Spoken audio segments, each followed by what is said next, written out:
And good afternoon, you big bad wolves of Wall Street, my favorite traders out there. This is Dennis at orangequant.com with a follow-up to yesterday's posting of some stocks that, well, you can see right here. It was the statistical shorts and puts for Tuesday, which is today, December 17th, 2019. And I posted these picks yesterday after the close. So I felt I should follow up and give you the results that I see just in case you didn't get a chance to look at it. Now ordinarily, of course, when you make picks and they work out just great, you come on to crow about it. That's what everybody expects. For those of you who actually did look at how these turned out, you're probably sitting there scratching your head saying, why is this guy even bothering to talk to us? Well, I believe it's because you stand by what you say. Good, bad, or indifferent. In this case, it wasn't horrible, it just wasn't as good as I anticipated.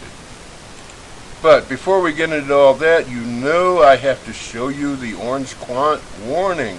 Trading is risky, risk no more than you can afford to lose. Do your own due diligence and always use stop losses. And here comes the regular disclaimer. Please pause the video and read every single word. Thank you. Now, here are the stocks at which we were looking yesterday when I posted. You can see there were 18 of them. 1, 2, 3, 4, yeah, 18. And what I said was that today you would see a good shorting opportunity in these listed stocks. As it turned out, and I said there would be around 75% reliability on that, and I fell short of the mark. Statistics will do that. As it turned out, only 8 of these delivered what I would call a good shorting opportunity. There were a couple others that offered a short or puts, but it wasn't enough to whet my appetite, and I don't think it would have been enough to whet yours either. So I'm only going to show you the 8 that did work out. And then I'm going to talk a little bit about how that works, really. It's not really a total failure here. You probably would have broken even if you'd handled things the way that I normally do, which is a two in a basket trade. In other words, I would have randomly let the computer select 2 of these for me, and most likely one would have worked out and one would not have in this case.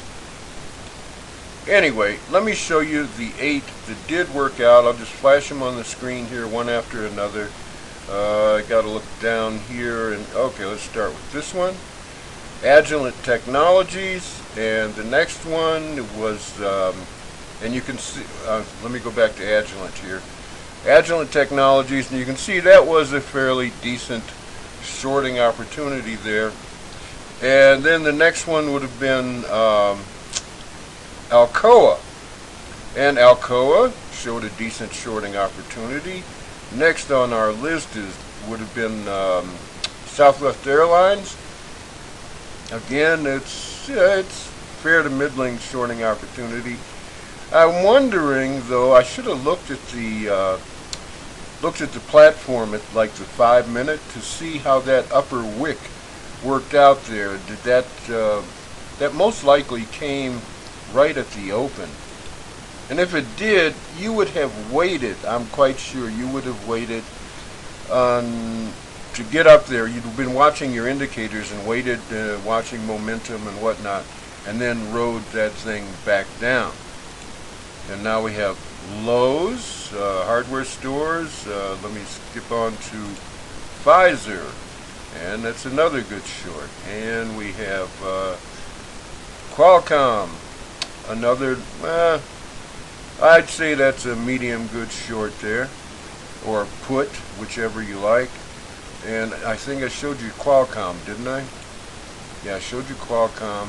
I got this whole list of them out here down on my taskbar. Here's Ryder Systems, and that would have been a decent short. And then we have Uber, another decent short. Now I'm not going to bother with the other 10 which did not work out. As I say, there were a couple of those that offered a shorting opportunity, but it wasn't worth it. But the other 10, using your stop loss and your systems, you would have, like I say, you'd have probably broken even if you had randomized this, all right? And that's the idea of basket trading to begin with. So 8 out of 18, that's a little less than 50%. It's actually down around 45 or 44%. But if I threw in the other 2, as I say, that would have brought it up to better than 50%, actually, better than 50, which is not the 75 that I'm used to. Anyway, I don't hold back when things don't go my way exactly, and I just want you to see probability sometimes does operate the other way. So with my next set of picks, and I start crowing, you know that I always tell the truth, alright? And I may post another set of picks here on YouTube, maybe tonight, later. It's Tuesday night, the 17th of December 2019. So you can check back or hit the subscribe button and you'll get a notice in your email, and you can look at it before the open tomorrow. And man, wouldn't you know it, the first time I put picks up with this statistical trading, the market turns against me. I can't believe. Probability is the devil. I'm going to tell you right now. It is the devil. Satan incarnate. But it'll catch up, and my next set of picks will be way better, I'm sure. Okay, Dennis at orangequant.com signing off. Y'all be safe out there. Use your stop losses.